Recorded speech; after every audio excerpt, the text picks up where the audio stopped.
So now together we will say the praise, the verses, stanzas of praise of Buddha Shakyamuni, starting on page 21.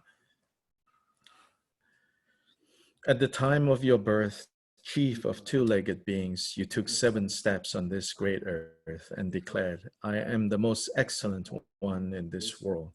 I pay homage to you who even then were wise. You first descended from Tushita heaven and entered your mother's womb at Rajagriha. Sage born in the garden of Lumbini, Bhagavan, God of gods, I pay homage to you. In the celestial mansion, you were served by 8 and 4 nursemaids. In the city of Shakya, you enjoyed the pleasures of youth. In the land of Kapilavastu, you married Gopa, one without peer in the 3 worlds. I pay homage to you. After the displays of sadness at the 4 entrances to the city, you shave off your hair in front of the stupa of absolute purity and practice asceticism on the banks of the Nairanjana river. One free from the defects of the 2 obscurations, I pay homage to you. You subdued the mad elephant in Rajagriha, and the monkeys in Vaishali offered you honey. Sage truly awakened at Magadha, one who illuminates with the light of insight and wisdom, I pay homage to you.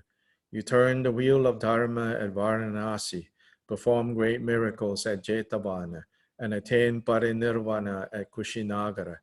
One whose heart is as profound as space, I pay homage to you.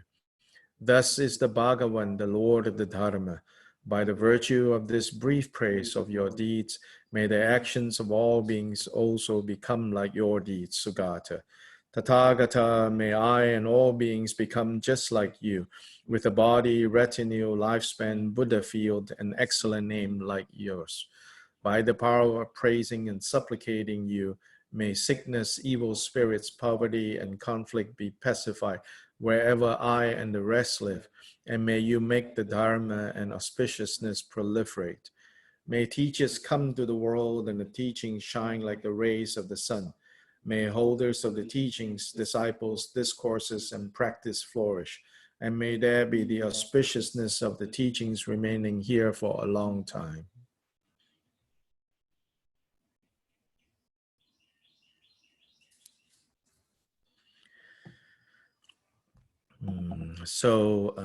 Briefly, these verses of praise here.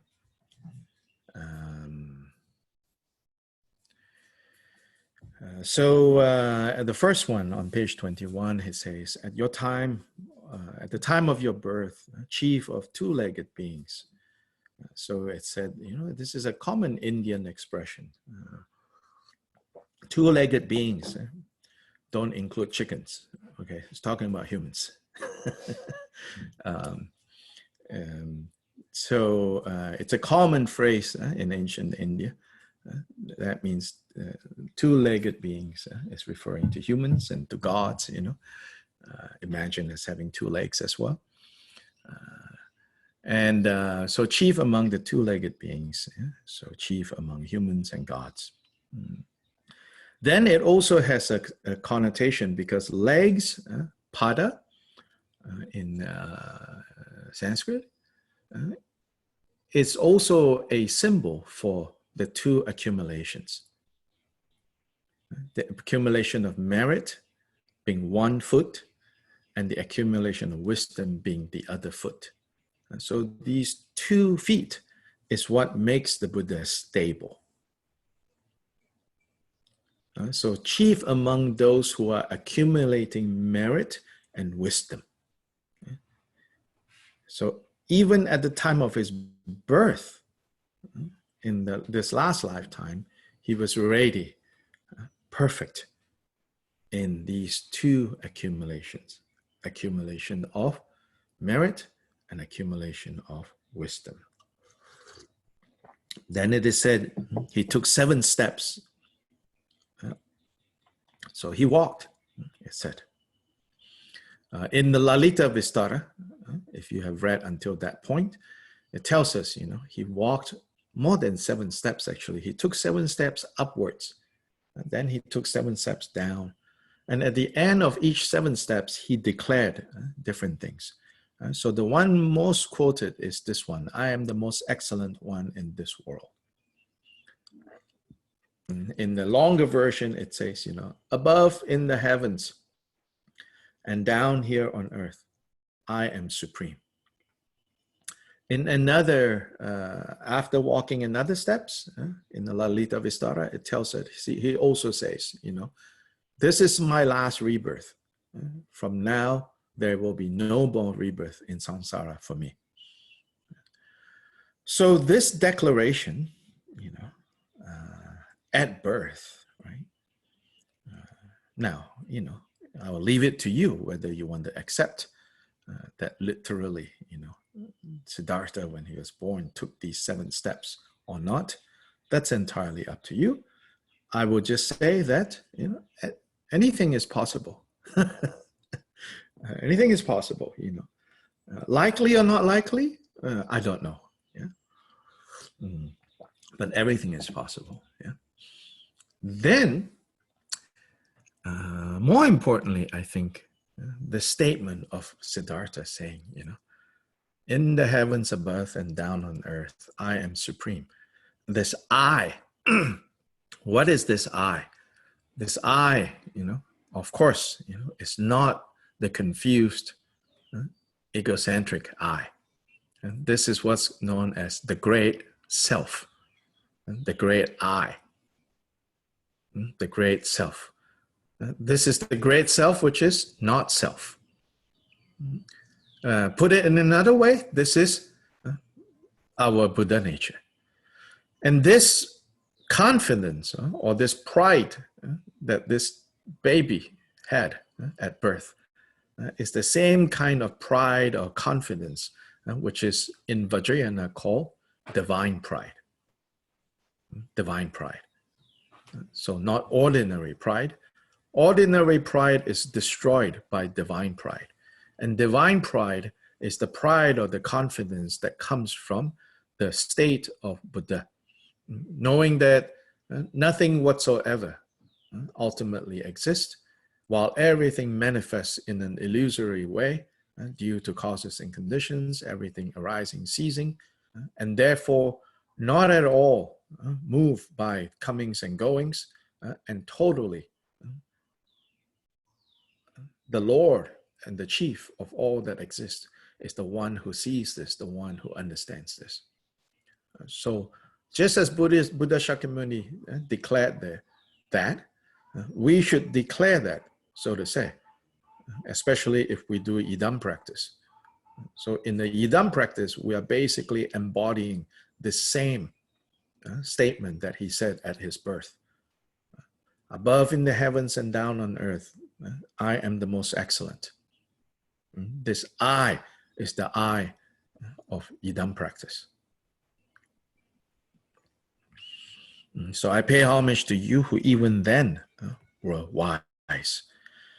Then you descended from Tushita heaven and entered your mother's womb at Rajagriha.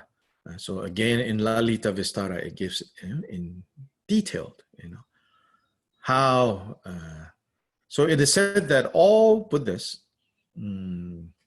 prior the lifetime immediate to their birth as a human being, to achieve complete Buddha, to manifest the complete Buddha state, they all, with exception, their last kind of transit, so to say, is at Tushita. In the Buddhist cosmology, Tushita is the 3rd heaven in the 6 central realms, central heavens. So the heaven of the 4 kings is the lowest. Above that is the heaven of the 33 gods. And then above that is Tushita, Tushita heaven. Tushita is the name in Tibetan is Ganden. And then in Tibet, a very famous Ganden monastery is the monastery founded by Je Rinpoche Tsongkhapa, the founder of the Gelugpa lineage. Je Rinpoche founded Ganden. Ganden is the Tibetan name for Tushita. And so Buddha Shakyamuni was in Tushita, and then he took took birth in the form of a white elephant with 6 tusks. That was how it is said that he entered into his mother, Queen Maya's womb. Then in Lalita Vistara, it goes into detail on how seemingly it was from one kind of the most ordinary perspective, he entered into Queen Maya's womb. But depending on what level of ability you have, all the different gods that were present saw him dwelling at a different palace, and a different palace, how wonderful the palace is.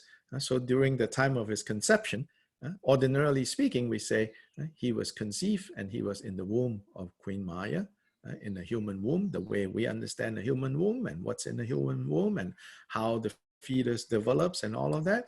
But Lalita Vistara says, from another perspective, from a more kind of the eyes of the gods, they all saw him according to their own perception or concepts of what's most splendid, what's most magnificent, what's most divine.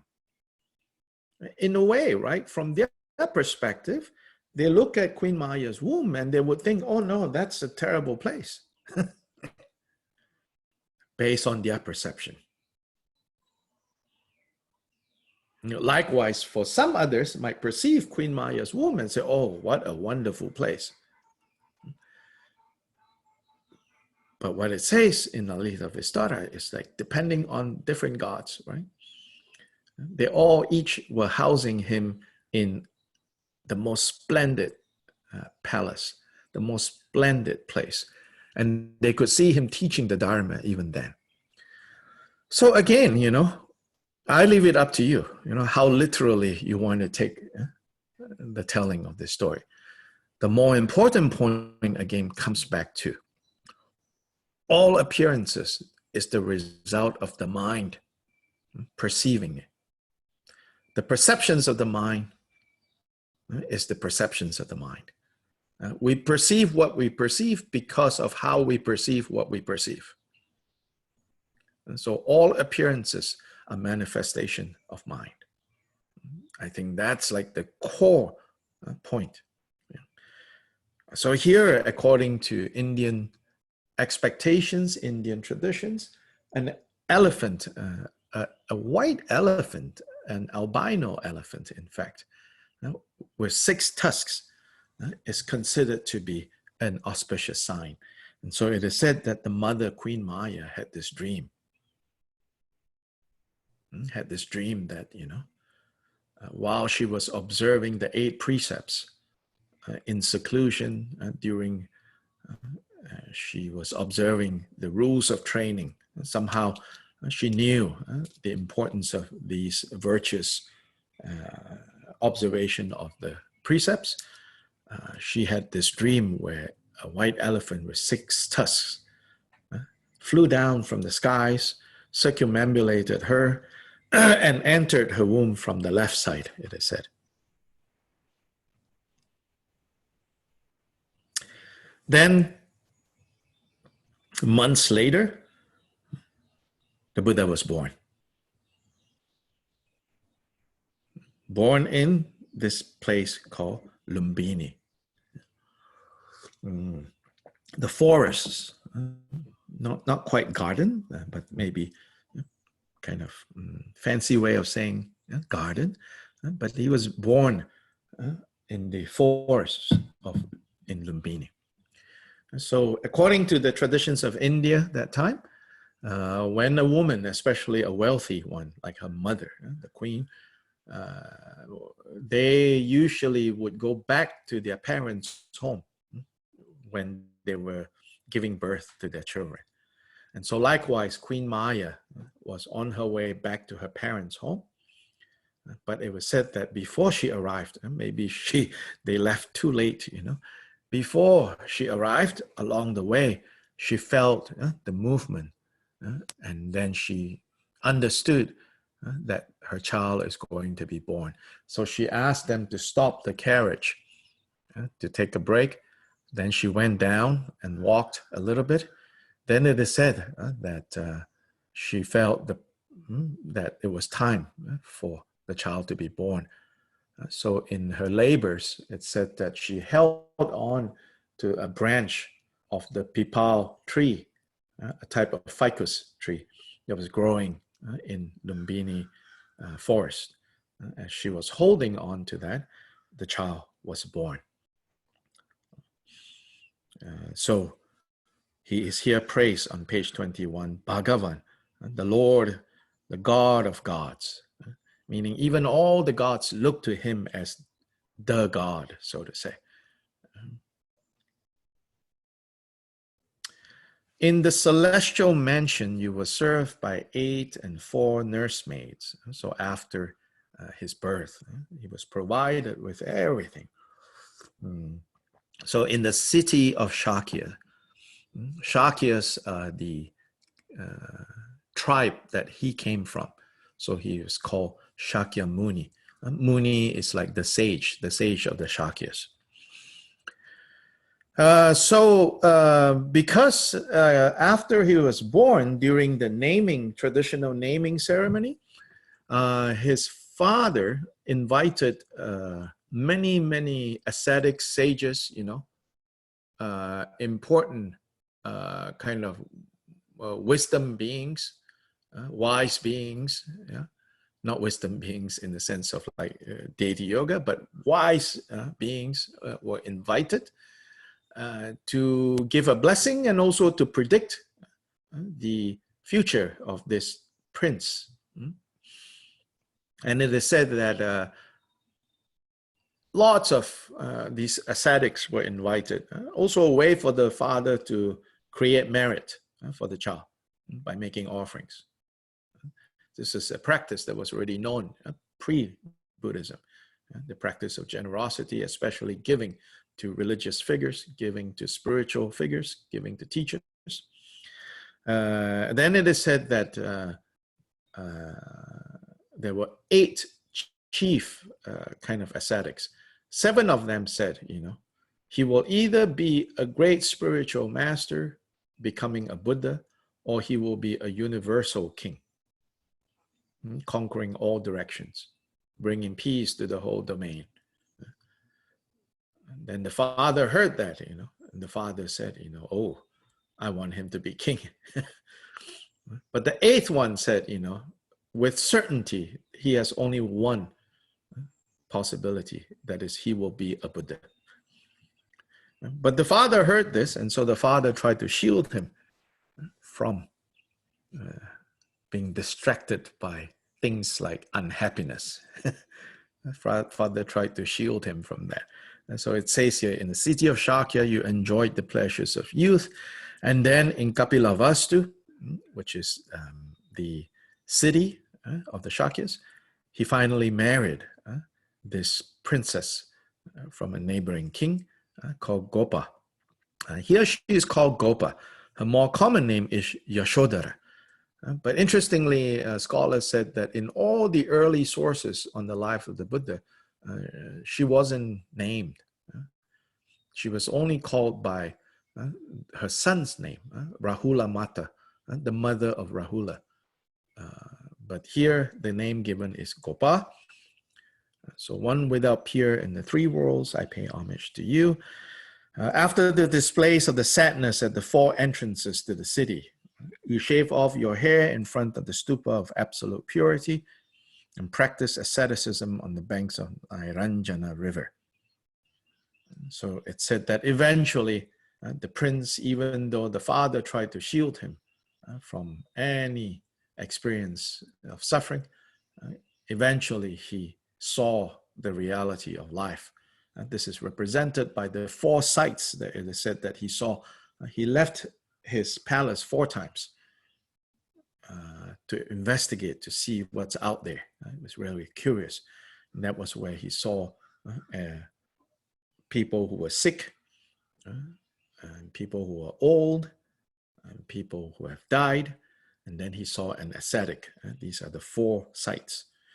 So in the Lalita Vistara, that whole section where it is said that all the gods, in the heavens conspired to show him the nature of things, to inspire him to leave his palace. That whole section is really beautiful.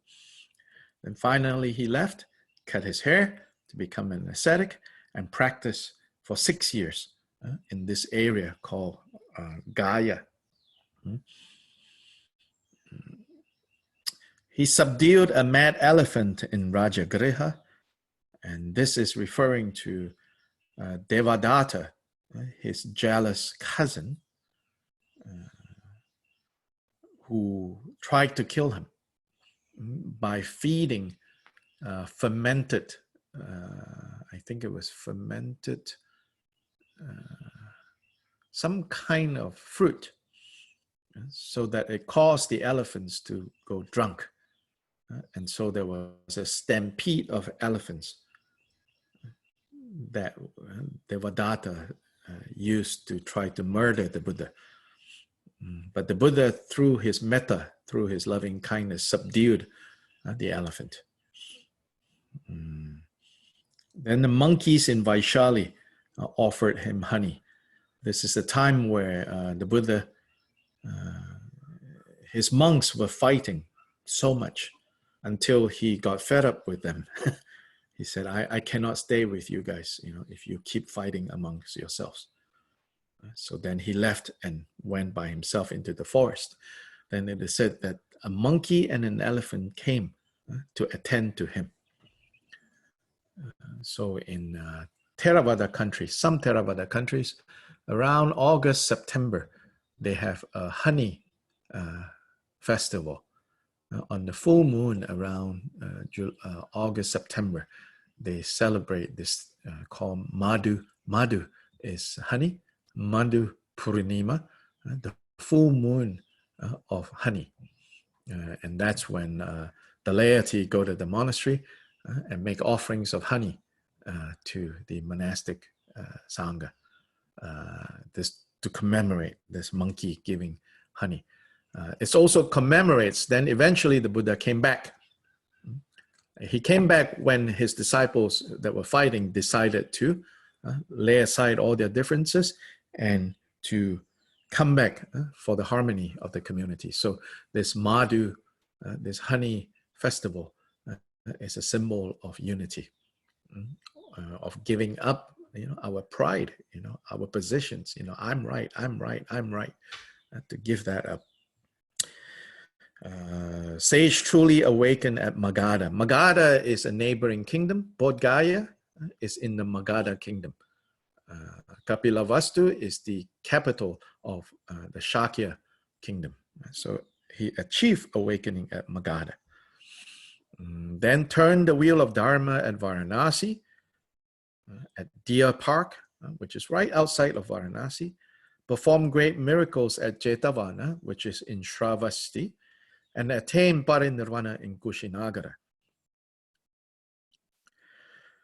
One thing to point out here, the 4 major activities of the Buddha: birth, awakening, teaching the first time, and passing away. Birth in Lumbini, achieving awakening in Bodh Gaya, teaching at Deer Park, and passing away in Kushinagara. All 4 occasions happened in forests.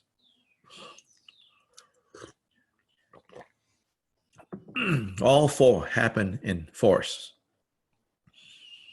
Yeah. So more than ever, we should remember this. The Buddha became Buddha in the forest. The Buddha was born in the forest. The Buddha became Buddha in the forest. The Buddha gave the first teaching in the forest. And the Buddha passed away in the forest. So if forests are gone, where will Buddhas come from? So the importance of protecting forests. Many, many years ago, logging is a very, very serious threat and problem in Southeast Asia. I mean, to be fair, people cannot find other means of livelihood or feel that they cannot. Governments may be not doing enough to help either. Then there's a lot of illegal and corrupt practices that resulted in the logging of these old forests, indiscriminate logging, and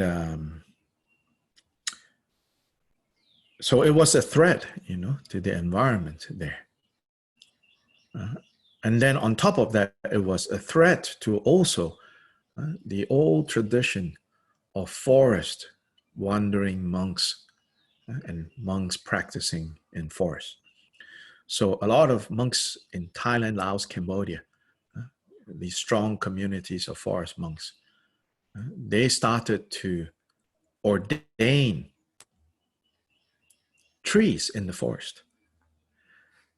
Of course, in the Vinaya tradition, there is no tradition of ordaining trees.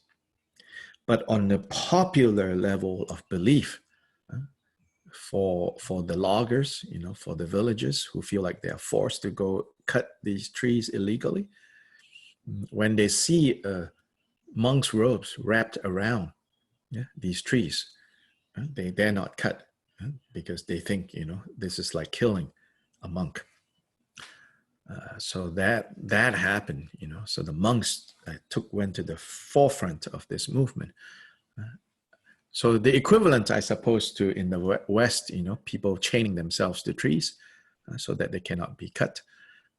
In the forest in Southeast Asia, there was the ordination of trees to protect them. So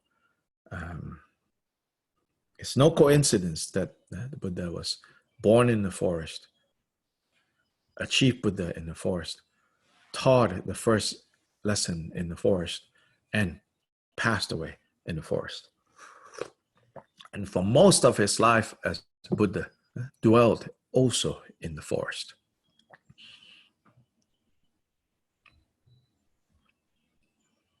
Now, page 25, the conclusion stage.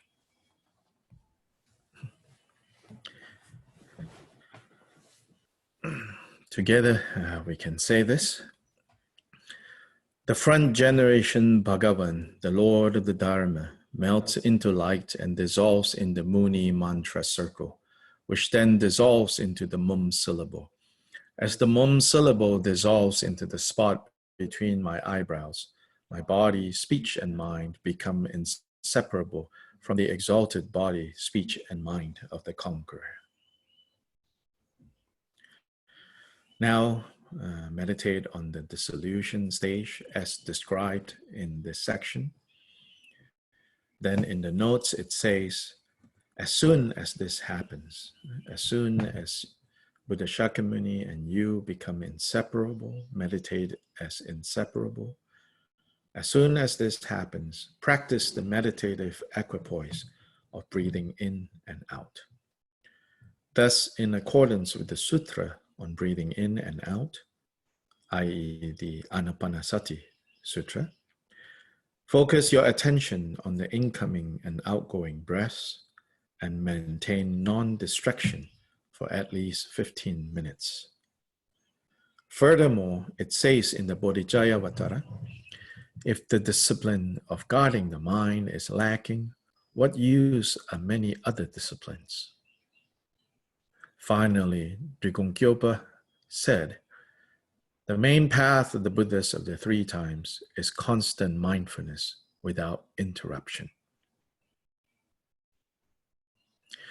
As it is thus said, now maintain non-distraction as much as you can and use breath as the object.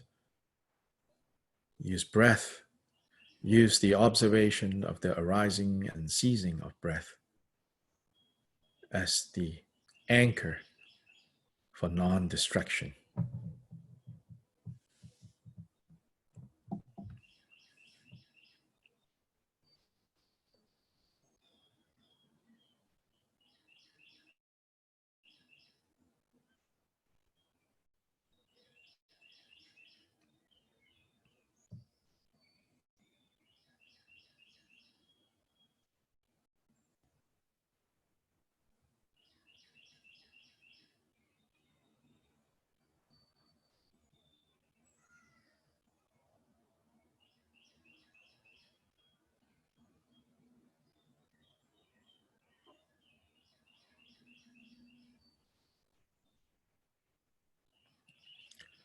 When you first start practicing mindfulness of the in and out breath,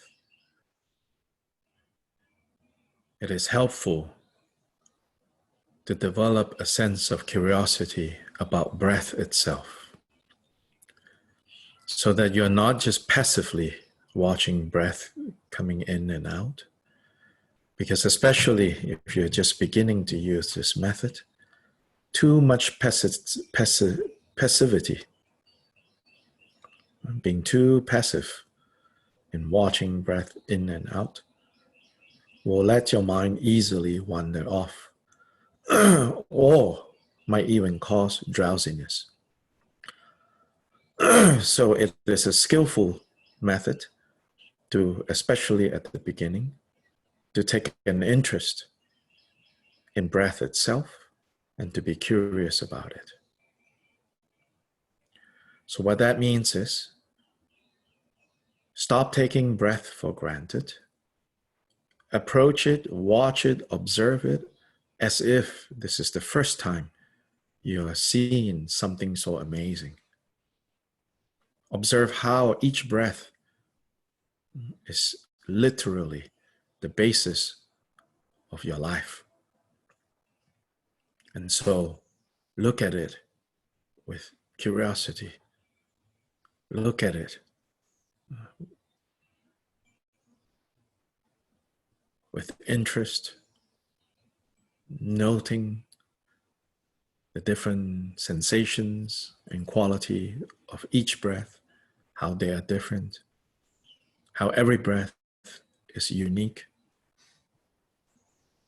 In other words, stop taking for granted this ability to breathe and to give your full attention, attend to each breath as if it could be your last breath.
So at the conclusion, we now do these supplications and aspiration and dedication prayers, starting on page 27.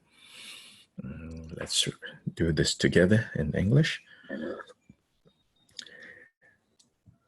I pay homage to all the Buddhists. I pay homage to the Bodhisattva rishis who possesses the divine eyes, as well as to the hearers.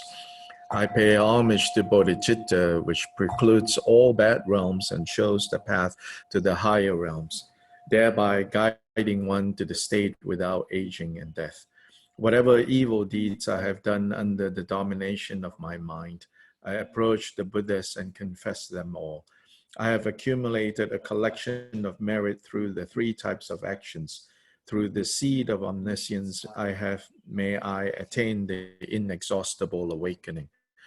In the pure lands of the 10 directions, whatever offerings are made in which the enlightened Buddhas rejoice, I too rejoice in them. I confess all evil deeds and rejoice in all meritorious deeds. I pay homage to all Buddhas. May I attain the supreme wisdom. I request the Bodhisattvas dwelling on the 10th stage in all quarters of the 10 directions to awaken into supreme awakening. Having awakened into supreme awakening and defeated the Maras and their army, may you turn the wheel of Dharma for the welfare of all living beings. Through the sound of the great drum of Dharma, may sentient beings become liberated from their sufferings. For limitless billions of eons, may you continue to give Dharma teachings. May the excellent ones among two-legged beings take care of me, as I am sunk in the mud of desire, bound with the tight rope of existence and trapped by all kinds of fetters. You Buddhas do not despise those whose mind make them impure. You have the heart of loving kindness for all sentient beings. May you free them from the ocean of existence. Following in the steps of the completely awakened Buddhas who are present, those of the past and those who are yet to come, may I engage in bodhisattva activities. Having completed the 6 perfections, may I liberate the sentient beings of the 6 realms. Having actualized the 6 super knowledges, may I reach the unsurpassable awakening. May I realize the Dharma of emptiness, wherein there is no arising, no occurring, no nature, no abode, no mental cognition, and no entities. Like the Buddha, the great Rishi, may I realize the Dharma wherein there is no sentient being, no life force, no person, no reviving, and no self. Without resorting to self-fixation and the things fixated upon as mine, may I have no stinginess and give gifts for the welfare of all sentient beings. As things do not exist as things, may my pleasures be spontaneously present. As all things fall apart, may I complete the perfection of generosity. Unerring in the prescribed moral ethics, may I possess utterly pure moral ethics. With morality devoid of conceit, may I complete the perfection of moral ethics. Just like the earth, water, fire, or wind, may I not dwell in anger. And with patience free from anger, may I complete the perfection of patience. Through the effort of initiating effort, may I have perpetual joy without laziness. And with powerful body and mind, may I complete the perfection of effort.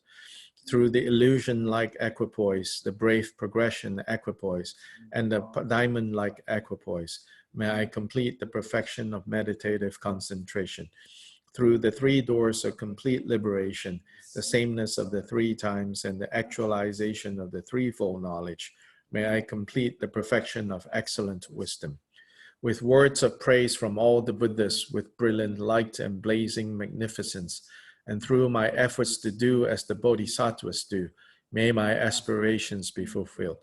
Through my having engaged in such activities, may my loving kindness become renowned, and may I thus complete the 6 perfections and abide fully at the culmination of the 10 stages.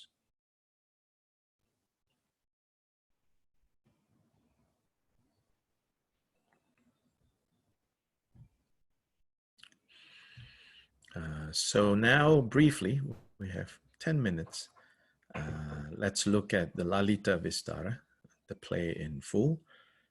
Last time, when we were looking at the Lalita Vistara, I believe we were at around chapter 4, yeah, somewhere around chapter 4. And this is the last teaching that the 10th level Bodhisattva gave to the gods before he took rebirth as a human. So 447, around that area. So in 445, quickly look at that. It says, please recall the Buddha, Dharma, and Sangha, and do not slip into heedlessness. So to recollect the virtues and the qualities of Buddha, Dharma, Sangha, and do not let heedlessness, do not let our wandering mind, I mean, suffering, especially those of us who have taken refuge in Buddha, Dharma, Sangha, we experience suffering. And like everybody else, suffering still manifests. But when suffering manifests, it can be pacified if we remember the qualities of Buddha, Dharma, Sangha. And if we remember that we have taken refuge. In the US, there's this expression. It's become fashionable to talk about my tribe, this tribe, that tribe, to talk about tribes. I don't know if I really like this expression, this is my tribe, these are my people. I think tribalism maybe is something that we should transcend,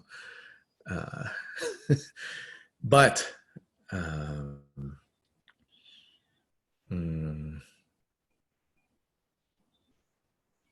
if we are going to talk about tribes, which tribe do I belong to?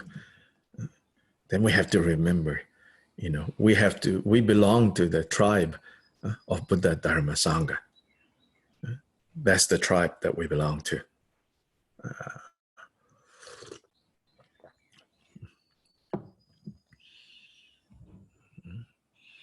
And if we belong to that tribe, we cannot belong to other tribes.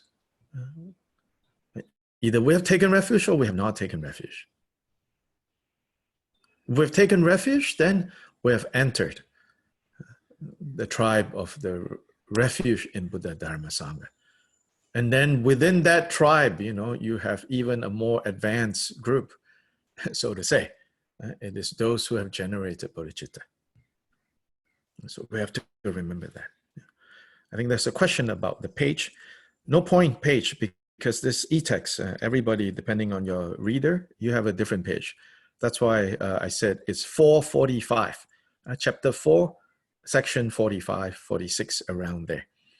And so look for that. On the left side of the text, there are these section, chapter and section numbers. So we are around 445, 446.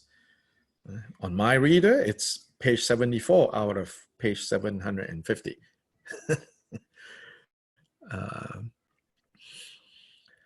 Then he says, you investigate dukkha, anicca, and anatta, and anatman, suffering, impermanence, and lack of self. Then whatever miraculous powers you see in me, you have to cultivate it yourself. So we stopped last time at 450. When acting, one takes the opportunity. Without acting, one does not accomplish anything.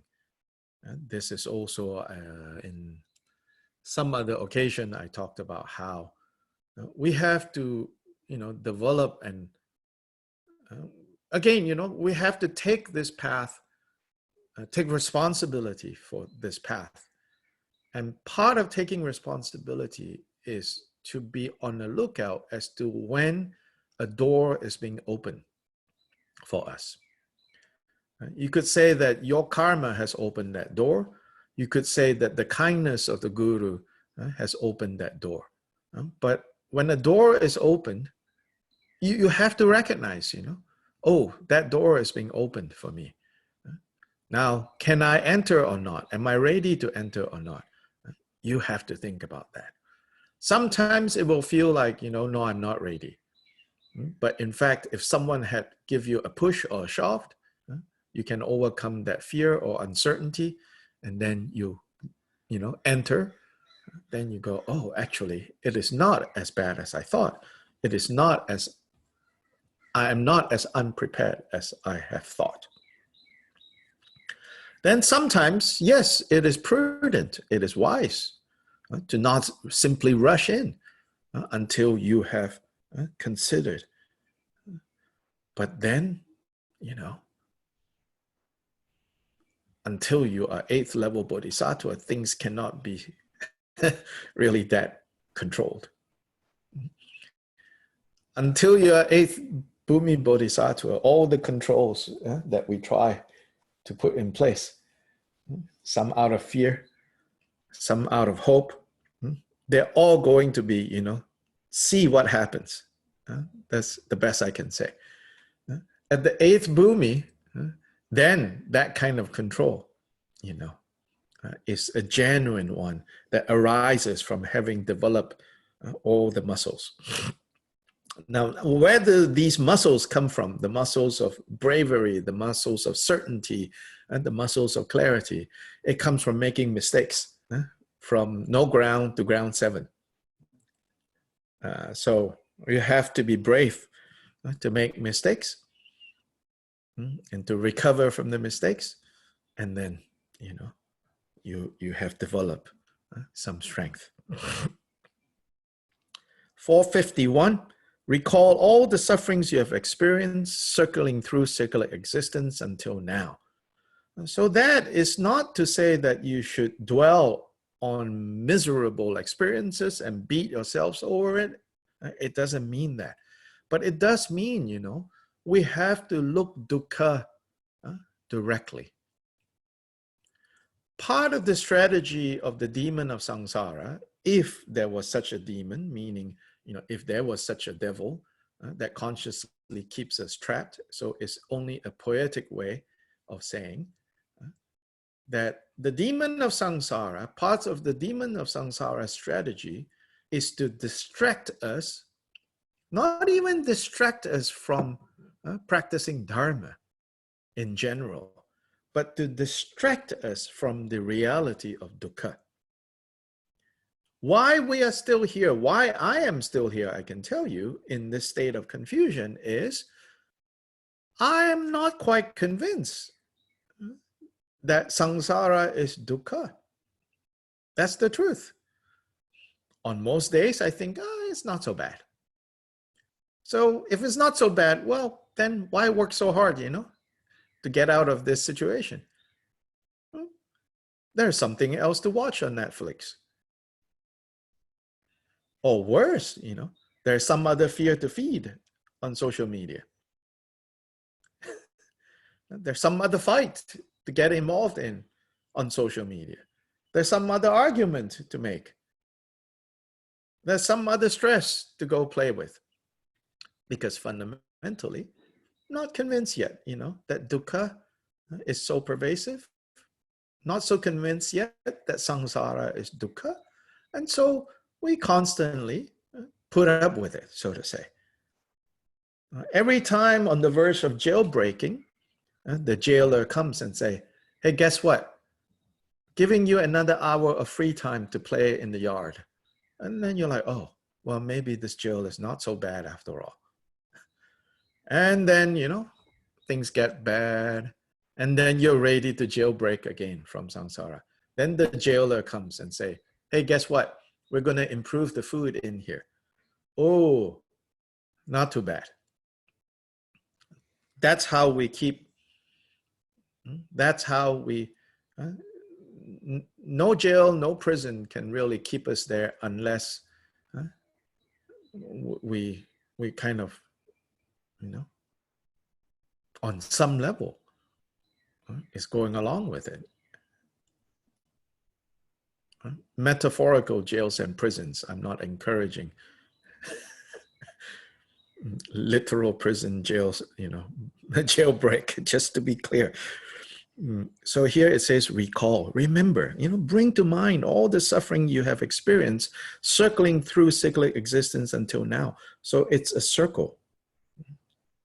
There's no end, If you fall prey to distortions, meaning, if you don't see samsara as it is, if you don't see dukkha as it is, fall prey to distortions, then nirvana and freedom from attachment will not be achieved.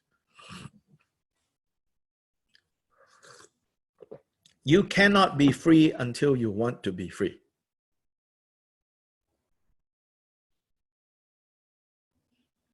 The problem is not so much, do we know how to be free? The problem is really, do we want to be free? In terms of, do we know how to be free, right? All the techniques, the teachings, the practices, all of that. We often think, we can improve that. So we go around looking for a more profound practice, a practice that works better for me. All of that, I do that. So I'm telling you that. I'm telling you, that's what we do. A more profound practice. A teaching that suits me better, a method that is more effective for me, a teacher that is better for me, gooder for me, more inspiring for me. So we go around looking for that. When the real thing we need to work on is, do I want to be free or not? If I really want to be free, don't need very fancy things. Just a wire and to pick the lock. Don't need sophisticated technology. Just a wire and you can pick the lock and jailbreak. Just a credit card sliding on the door, open the door. But again, the demon of samsara sends us these distortions and say, oh, you need a more profound way to jailbreak. Oh, you need a better plan to make sure that your escape is successful, because there are all these terrible guards, very intelligent guards, very sophisticated security systems in place. You can't get out so easily. So you need to get a better plan. You need to get a better way to leave. So it distracts us with all these things. So we think, oh, that's what we need to do. But no, they're distracting us from the most important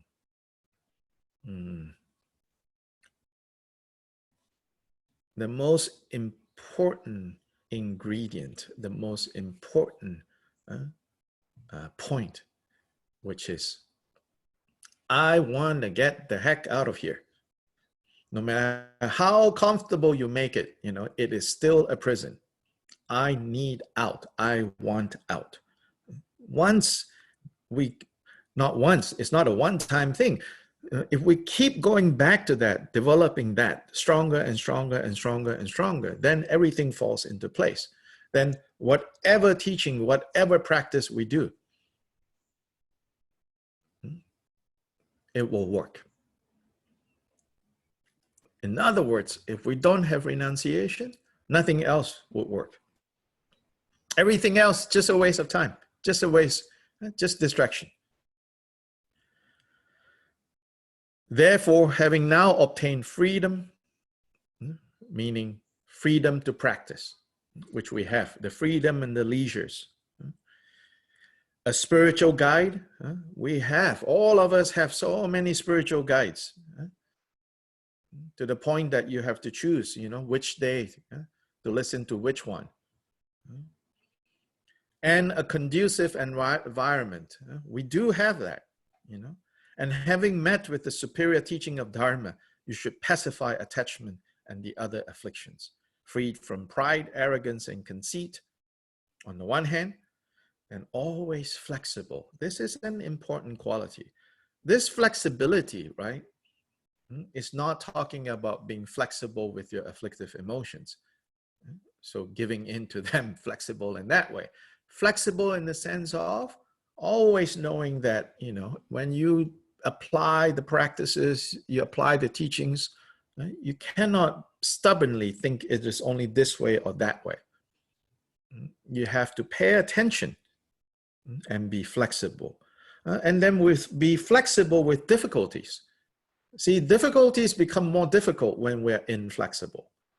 Difficulties become much more bearable when we are flexible, meaning our expectations. If we keep, you know, being upset with the situation, that is what it means by being inflexible. So always flexible, meaning supple, malleable, but upright and honest. Do what is right. Honest, the most important honesty is honesty with yourself.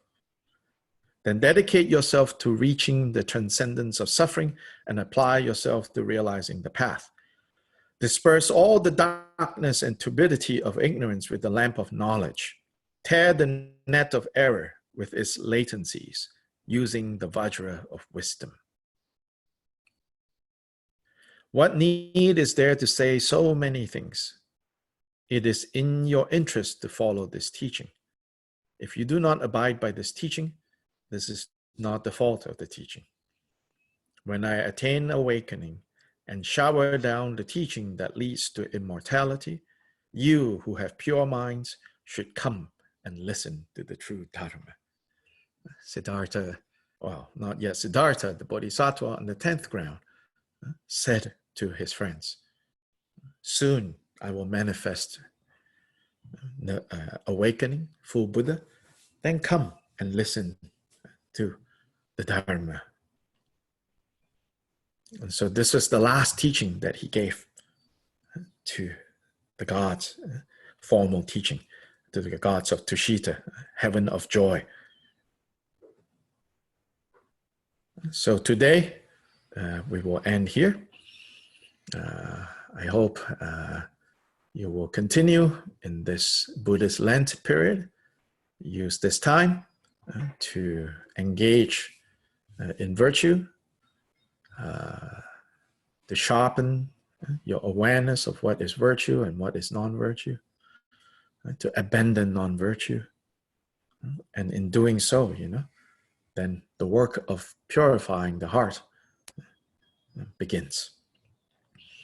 And this is the teaching of all Buddhists.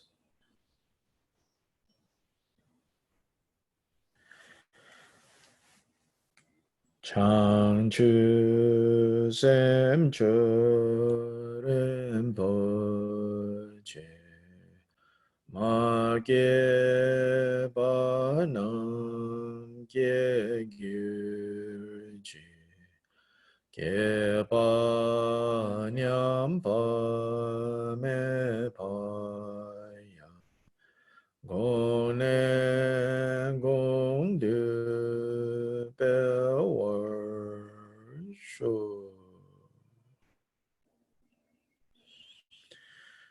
Tomorrow we start at the same time, but the second part of tomorrow's practice is the Gongchik study.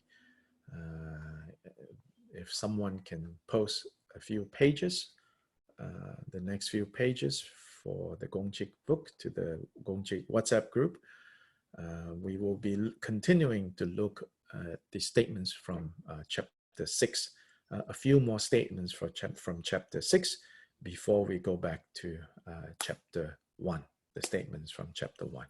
Yeah. Thank you so much. You'll have a good day. Thank you. Thank you so much. Thank you. Many blessings. Hasta mañana.